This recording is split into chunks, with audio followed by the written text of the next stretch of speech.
கத்தாதீங்க, சண்டை போடாதீங்க, அரமாடுங்க. இது ஏன் பொருள்?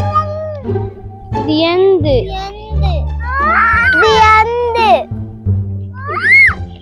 ஏன் போற?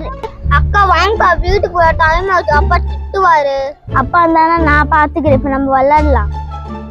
ஐயோ ஜெனி, அப்பா வந்துட்டாரு, எனக்கு பயமா இருக்கு ஜெனி. ஜெனி, ஷைனி, எப்ப பார்த்தாலும் உங்களுக்கு விளையாட்டு விளையாட்டு விளையாட்டு, படிப்புன்ற எண்ணமே உங்களுக்கு கிடையாது. வாங்க வீட்டுக்கு போலாம். நீங்க என்ன சொல்லுங்கப்பா? நம்ம காலேஜ் ஸ்கூல் போறோம், டியூஷன் போறோம், டான்ஸ் கிளாஸ் போறோம், ஃபுல் படி படி படி பண்ணி மண்டை சூடா இருக்கு. ஆமாப்பா, அக்கா சொல்றது கரெக்டாப்பா. அப்பா இப்ப நாங்க என்னதான் பண்ணணும்ப்பா? நீங்க நான் பண்ணுங்க, நீங்க பாட்டு எழுதுங்க, நாம டான்ஸ் ஆடுறோம். ஜெனி, அப்பா கோவமா போயிட்டாரு. அப்படியா? அப்பா நிப்பார் பாரு. ஆமா ஜெனி. அப்பா இப்போ யோசிப்பார் பாரு. ஆமா ஜெனி. அப்பா இப்போ உட்கார்வார் பாரு. ஆமா ஜெனி. அப்பா இப்போ பேன் எடுப்பார். ஆமா ஜெனி. சரி வாங்க போலாம். இப்போ எங்க போறோம் ஜெனி? பாட்டு ரெடி, நம்ம ஆட போறோம், நீங்க கேக் போறீங்க, வாங்க போலாம். அக்கா